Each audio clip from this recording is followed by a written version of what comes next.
You are listening to the Food Scientist Podcast. I'm your host, Amy Zajac, and I am here with Danny Sussman. Hey. And Bryan Pierce. What's good, everyone? They're the same guys that are always here. Yeah, pretty much. We're not listening to the podcast. We are the podcast. Yes. You said you were listening. I'm not. Well, no. I am. Well, you're listening to her right now. That's true. Yes. Yeah. And I'm listening to you. But it's not the podcast. It's live. Oh. For us, not for technicalities. Not for the other people. True. So with that, we had food experiences this week. We ate food this week. We did eat food this week. And I actually did something that one of our listeners actually requested that I go out and have a food experience. Okay. I knew I wasn't even going to try and get Danny involved because I didn't think he would do it. But it was posed to me, Finally. Why don't more breakfast sandwiches have chicken on them? And why doesn't McDonald's put chicken McNuggets on their breakfast sandwiches? So... You know what's interesting? Just like that concept, it seems weird that my work cafeteria, it seems like once a week, has a chicken breakfast. Like and chicken biscuit, that's a thing. Yeah. They call it their kickin' chicken. It's like a spicy chicken patty. But I agree with you. When people think of breakfast meats, it's usually pork-based. Bacon, sausage. Yeah. Well, bacon and sausage. I can't think of other breakfast meats. Ham. Yeah. Right. And every now and then steak and egg. So I thought because McDonald's has all-day breakfast, I thought, well, hey, I'm just going to go and get some nuggets and get a sausage biscuit. I learned on the all-day breakfast, you can't get a sausage biscuit. You can get a sausage egg biscuit. But you can't just get a sausage biscuit. Anyway, and I hope they didn't just take that away in general, because I like just the plain old sausage biscuit. No, I haven't been to McDonald's in a very long time. I hadn't been in a long time either before that. Did they offer both biscuit and English muffin-based sandwiches? Yes, you because can get originally each location had to choose biscuit or muffin. I believe they had both for all day. But yeah, so I added chicken McNuggets to the sausage egg biscuit. So did you leave the sausage on then? Oh, yes. Okay. Yeah, of course. So sausage and chicken and egg. Oh, that's going to follow really well into my breakfast sandwich. Okay, great. Yeah, no, so I enjoyed it. I don't know if the egg really did anything. I figured I might as well leave that on. I wasn't intending to get it with egg. But I think it at least made it a little less dry. And that's like a scrambled egg from McDonald's. It's not like It's a McDonald's egg. Right. Yeah, it's not going to have a gooey yolk. But was it like the Egg McMuffin egg disc, or was it like a scrambled egg? It was like a folded scrambled egg. Okay. When you get scrambled eggs from McDonald's. Yeah, it wasn't their round, like this is not an egg. It was an actual egg. And yeah, it was an interesting combination of greases from McDonald's. You had the deep fryer grease, the sausage grease. Right. So I enjoyed it. I don't know if I would need to do that again, but you know, if I want something different, yeah, why not do the combo? I would have maybe done that, but not with the McNugget. Don't they have like a fancier chicken strip? They have chicken tenders or something. I don't think I don't know what they call them. Yeah, they're chicken something, premium chicken. I don't know, you're not McDonald's. But yeah, I don't think that would be as good because the McNuggets, they're kind of the perfect size to put on there. 3 fit almost perfectly in the biscuit. I wonder, like, what about like they have their chicken sandwiches. That, the chicken sandwich add egg. That could be interesting. Because I'm a believer that every fast food place should be breakfast all day. The fried chicken sandwich, I'm assuming, not the grilled? Either. Okay. I think fried would probably be better. I would think fried would be better, but yeah. Because I think sandwich. I think I've talked about this podcast before. Chipotle, add scrambled eggs to your bin. Charge $1 extra. Make it like eggs are the new guac. The vegetarians that eat eggs would love that. If you had eggs, Chipotle could open. They could be open 24 hours. I don't even like Chipotle, but like the handful of times I've gone in there, I'm like, if I could add scrambled eggs to any of these things, you could do like a breakfast skillet of sorts. You could do a breakfast burrito. Burrito bowl. Breakfast tacos. I mean, you take like the barbacoa and eggs and beans and chicken. I often make myself a breakfast quesadilla, and I only call it a breakfast quesadilla because I eat it at breakfast. I don't put eggs in it. Okay, I thought you were going to say you don't put cheese in it. I was going to say Amy. Yeah, no, breakfast, yeah. You know what? You know what's sad about that? What? Amy is the host, and because of that, I wouldn't have been surprised. No, No, but it's great use of like my turkey and chicken lunch meat. I cut it up, saute it with some shallots and jalapeno, put some cheese on it in a quesadilla shell, grill it, and.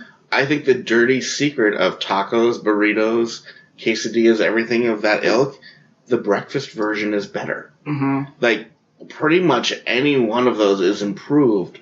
By just I do adding like breakfast burritos with eggs. Yeah, add scrambled eggs. Breakfast pizza even? Yeah, that's the other one. I wouldn't say it's better, but breakfast pizza is a lost art. Oh, it really is. It really is. If you offer me breakfast pizza, I'm in. Where have you had breakfast? Have you had breakfast pizza recently? You say it's a lost art. I have. I've had.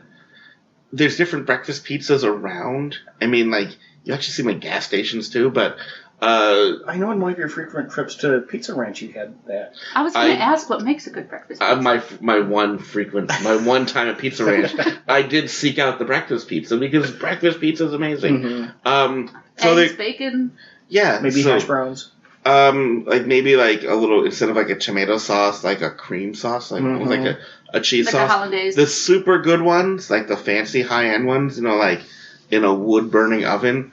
They'll just crack an egg open on it. Oh, yeah, I have seen that. And then bake it with that. El Cheapo, like the gas station or like the office cafeteria or Pizza Ranch, will scramble the egg and just use scrambled egg as the topping. Don't compare Pizza Ranch with gas station pizza. It's got to be better than gas station. The point is it's mass-produced. It's not like wood oven fancy pizza. I enjoy both, but... that's conveyor belt pizza, not fancy pizza. Conveyor belt pizza will have scrambled eggs. Wood-burning artisan breakfast pizza will crack the egg. All of that is amazing.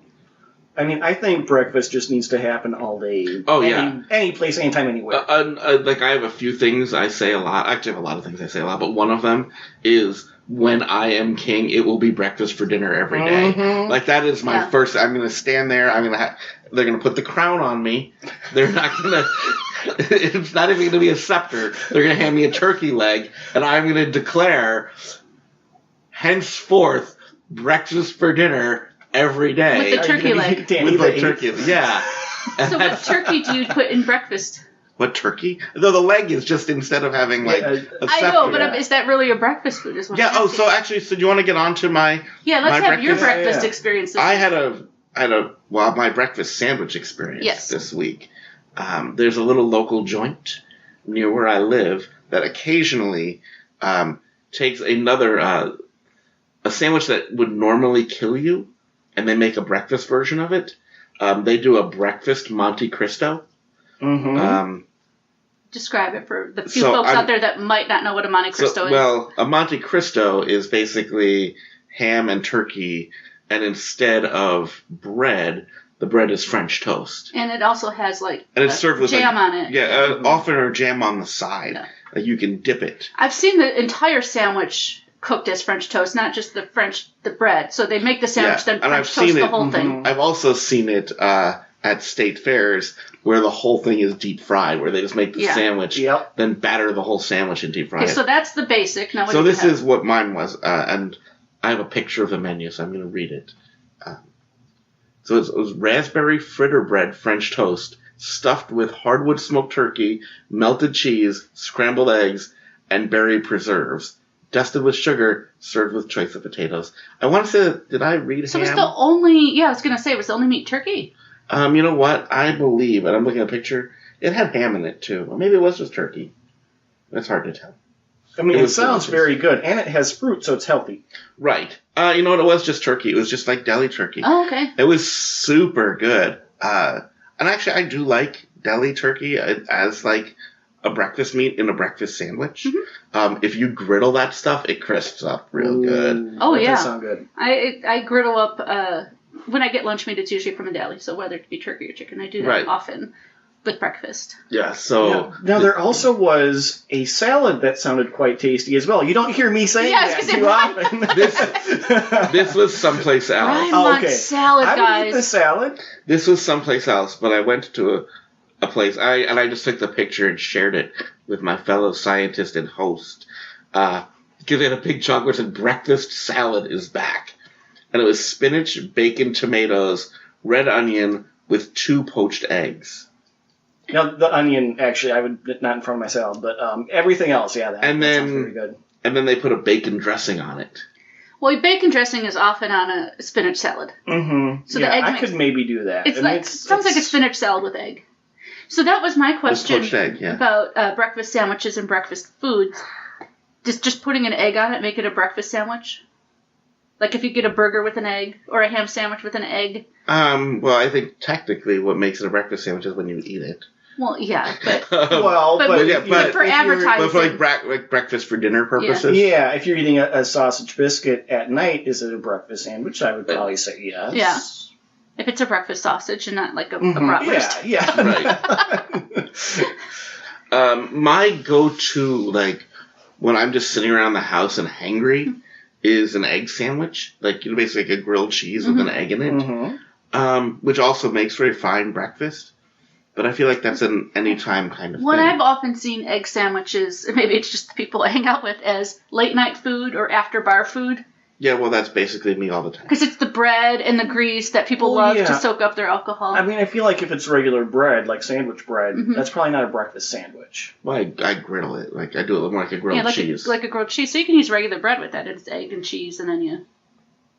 mine is... Or the bacon grease. And this is maybe a segue to the next topic. I consider it more of like a melt, like an egg and cheese melt, than anything, but... I guess because like a breakfast burrito is called that because it has egg in it. Right, versus chicken or steak or veggie. And then that's a normal burrito you're eating at breakfast. Sometimes labels bother me. Yeah, and usually the sauces that are in that are not going to be as spicy. It's going to be, not as harsh in a breakfast type. But it can be. If I do, I usually get a hot sauce. Although like a spicy sausage in the breakfast thing, or even the spicy. Well, like you can have hot sauce in a breakfast burrito. Oh yeah, But I think it's more likely to not in a breakfast burrito. You're just Minnesota. That could be a very valid That could be point. true in Minnesota, but not elsewhere. Yeah. But because a lot of people add Tabasco to their eggs and hot sauce. And a Mexican omelet has like jalapenos. Yeah. You did bring up a point though, because we did leave an unresolved issue last week. We brought up the question: is a patty melt a sandwich or a hamburger? And we didn't really talk about that. And I have thoughts. Yeah. Well, I mean, one of them again is like, so what? But people really want to hear it. Danny's opinion is less about is a patty melt a hamburger, but what is a patty melt? Because I have a very clear definition, and there's like a few things I order off of menus that I think are false advertising. Number one is chicken pot pie, right? If there's no bottom crust, that is not a pie. Stop serving me soup. And if the crust, even if it's just a top crust, doesn't cover the entire thing. Well, I just said if there's not a bottom crust, it's not a pie. I'm not free, but I'm just saying sometimes they just put a little square of puff pastry on top. At least cover the entire top if you're going to do that. Yeah, they're still not, right? Still not a pie, but yes. Bring me a bowl of soup with a piece of puff pastry floating in it and call that chicken pot pie, and I'm an unhappy camper. Stew. But patty melts often have the same problem. A patty melt should be... Let's see if I agree. Rye bread, Swiss cheese, sautéed onions, prepared like a melt, like a grilled cheese sandwich. And the key to a real patty melt is the burger patty is not round. It's oval. Well, I don't know about oval. But it's not a standard hamburger patty. It should be an ovalish. Depends on the shape of the bread. Right? Because if your bread is square, you want a round patty. But then it's not rye bread. And I don't think I'm tied to the notion of only rye bread either. But then it's fine. Then marble rye. See, marble rye, like that pumpernickel gets in there. No, it should be straight up rye bread, which is oval shaped with that patty. I prefer it with rye bread because it's a little denser, a little thicker. It holds everything better. Yeah. And you have the flavor contrast. Like I don't think it'd be great on white bread. Right, but I've seen patty melts served on other breads. I've seen them. The burger shape is the most frequently messed up. I was going to say the three things I consider to make it a patty melt, though I agree your description is the better one. The pure patty melt. It's a burger with sautéed onions on bread. that's toasted or grilled or whatever you want to call it. Well, and cheese, because you have four things. I'm sorry, four things. It's got to have cheese to be It's got to be Swiss cheese. They often should be Swiss cheese. The cheese. Because sometimes you'll see Swiss and cheddar. No. Yeah. And now my hostiness is really going to come out. Yeah. I don't like tons of onions on it. I always ask for a few onions. Well, if they're cooked all the way through, it's fine. It should be sautéed just like the sweet, soft sautéed. Yeah, it should be soft, but they're not always. It fills the texture to me. Yeah. I cannot. That's fine. You can then you don't like a patty melt. You like a something else. A cheeseburger on bread. Right. That's fine. It's just not a patty melt without the onions. What I hate, and I hate this of any burger or sandwich, is when the burger is too small for the bread, and your patty melt is like a third bread or third to half bread. I'm like, dude. You know what gets me? And this is also a common problem in burgers. Buns that can't hold up and sustain the patty that they're on. Yeah. If that bottom bun becomes a soggy mess, shame on you. Put the cheese on the bottom. And then it helps as a barrier for the grease. Yeah, I think, my definition is way looser than either of yours when it comes to a patty melt. That surprises me, Zero, that you're not that selective. I'm not. And I don't know why. I'm not that fancy. No. I think the whole discussion of sandwiches and breakfast and patty melts, I'm going to circle back. One of my favorite breakfast sandwiches, which is often brunch in France, the croque monsieur and the croque madame, the ham with egg and cheese. And the key to that is the cheese is on the outside of the bread. Yeah. And I also, when I make my egg sandwich, I will sometimes use shredded cheese, and if I do, I'll just take a pile of shredded cheese and just drop it on my buttery griddle and just make a cheese crisp out of it. All right, now I quickly pulled up the Wikipedia definition, so Danny, just prepare yourself for this. You might want to go edit this after you hear it. Yeah, you could be a wiki editor. But a patty melt is a type of sandwich consisting of a hamburger patty, sometimes topped with caramelized onions and Swiss cheese, between two slices of bread. Patty melts are sometimes prepared using marble rye bread. Variations: sourdough, cheddar cheese, American cheese, and there's more options. Well, Wikipedia is true. This is how it does happen. That captures reality. Mm-hmm. It doesn't capture what should be. The one true patty melt. Question for you with rye bread. Yeah. Should it have seeded rye or seedless rye? You know what? Does it matter? I'm not that picky. Okay, you're not that picky. You're very picky about I have to wonder, if you can have the option, why would you not get without seeds? Why do you want to be picking them out of your teeth? Because the seeds taste good. If you're a bird. If you want the true rich rye experience. Mm-hmm. Although to me, as long as it's like a good hearty rye bread that can contain all of that. I have usually only had sourdough because rye really isn't in my wheelhouse for my preference of bread. It'd be good with sourdough. And I would say this too. Here in Minnesota, we can't get good proper rye bread. No.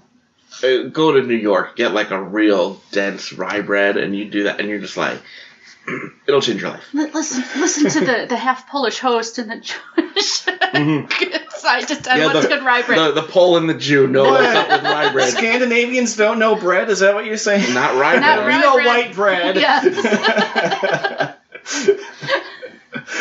Yeah, if I can't get a good Polish rye, this sounds so ethnically wrong, but it's true. If I can't get a good Polish rye, I go for Jewish rye. Yeah. Yeah. They're not that far apart. No, they're not. It's just really. that the Poles ran the Jews out.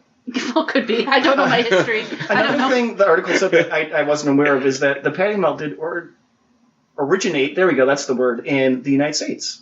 So, I can see that. USA. I can see that. Whereas the hamburger patty itself originated in Hamburg. Mm-hmm. I know that the hot dog bun was a late invention. Hot dogs existed for quite some time before the bun. I believe I did know that. I used to make scrambled eggs with hot dogs. You cut up the hot dogs in their rings and they turn into eggs. Yeah, we should get a new host. No, I'm kidding. And the other thing, you talk about breakfast for dinner. I told these guys what my breakfast was. I had leftover rice Roni. Rice-a-roni. Not just rice. Rice-a-roni. This is thanks to listener Mark, who asked us to talk about rice-a-roni, and you guys refused.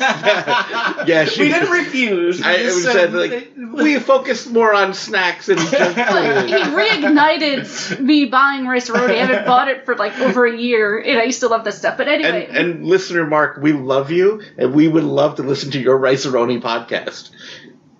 Yes, and we really appreciate the suggestion. But this actually was not purposely a sly way to get rice-a-roni talking to here. It was my family, not only did we often or sometimes have breakfast for dinner, we almost always, after a big meal, like a big holiday meal or birthday meal, had dinner for breakfast. So whatever the leftovers were. Right. Like, we could have a whole Thanksgiving meal again for breakfast with the turkey, potatoes, gravy, cranberry sauce, everything. Or have soup for breakfast, or have leftover Chinese or pizza for breakfast. Wow, next time I meet your parents, I'm really going to have to sit down and talk with them. Well, there are people who have these notions. They're like, oh, it's too early to eat, whatever. Which I don't really understand. Like, people who say it's too early for chocolate, why? Hey, Bryan. Come on. And the people that used to get on me when we'd have, like, leftover birthday cake for breakfast, I'm like, you would have a donut, wouldn't you? Mm-hmm. Hey, check this out. Yeah. You know who I don't get, Bryan? People who say it's too late to eat things. Exactly. That is for having time to burn it off for proper digestion before you go to sleep. For those that don't know, Danny's chiding Bryan because Bryan doesn't eat after, 7 or something? I try to limit after 7:30 based on when I go to bed to not eat anything. Right, and so for you to chide people for not wanting to eat in the morning when it's like 7:30 and you're like... No, not I'm eat, done. period. Eat certain things. He's saying that people that are picky about what they eat.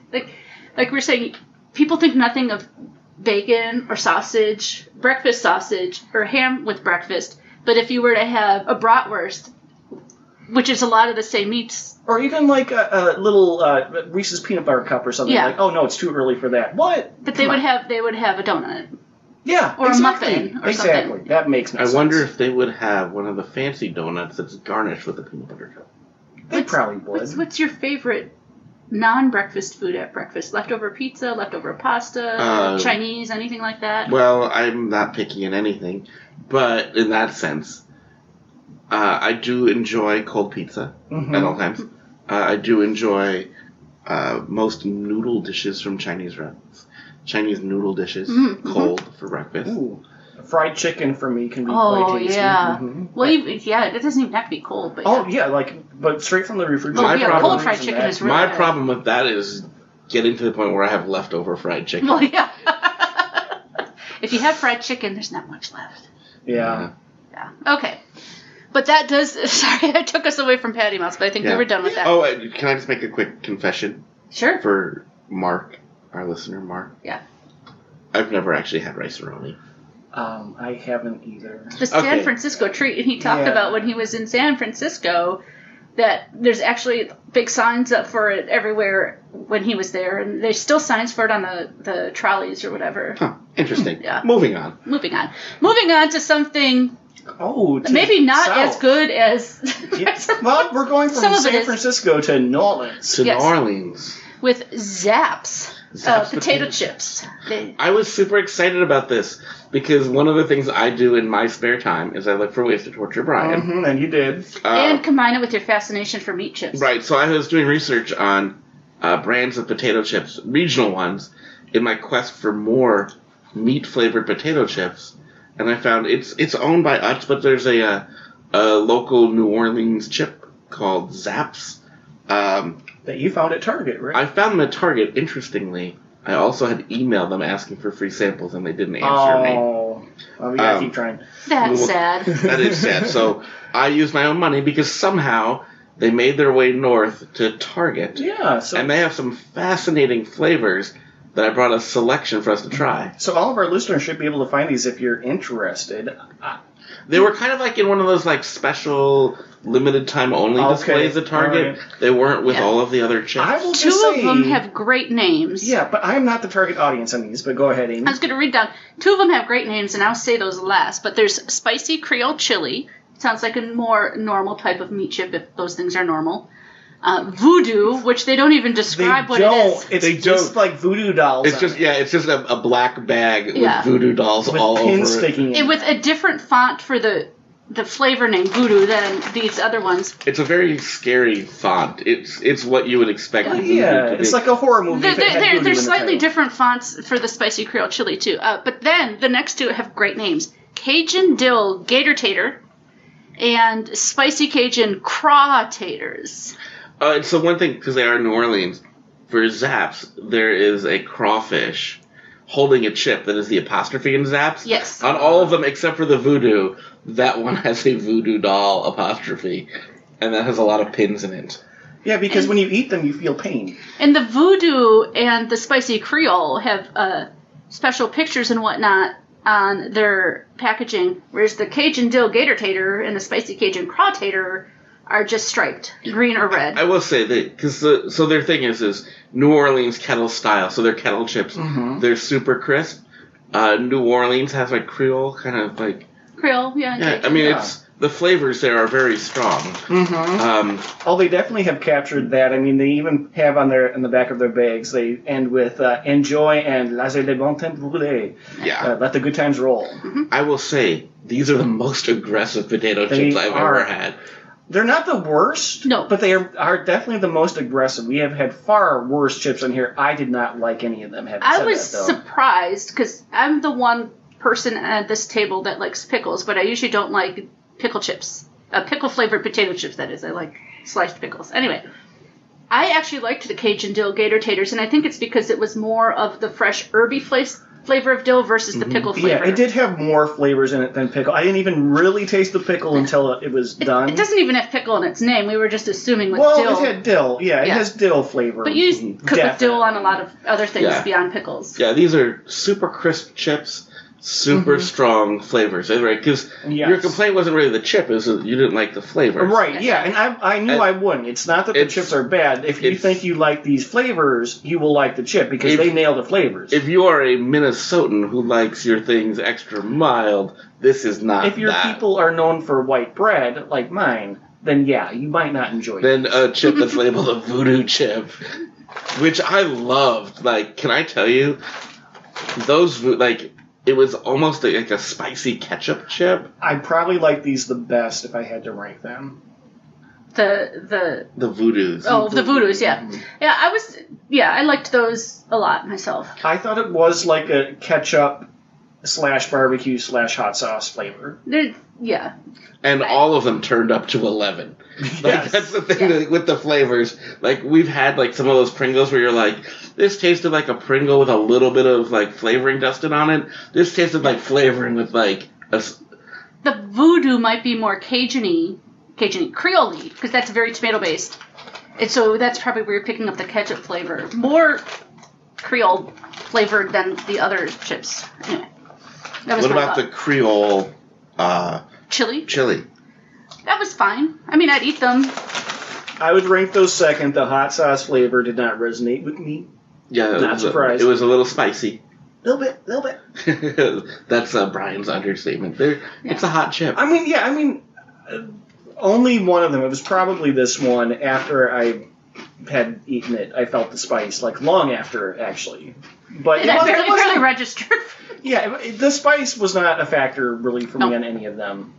But they are spicy. Yeah, there's some spice to it. But the spice isn't overpowering. I think we should say that. If you don't like super spicy, but you like little spice, these will be fine for you. Yeah, I think they're extremely crispy.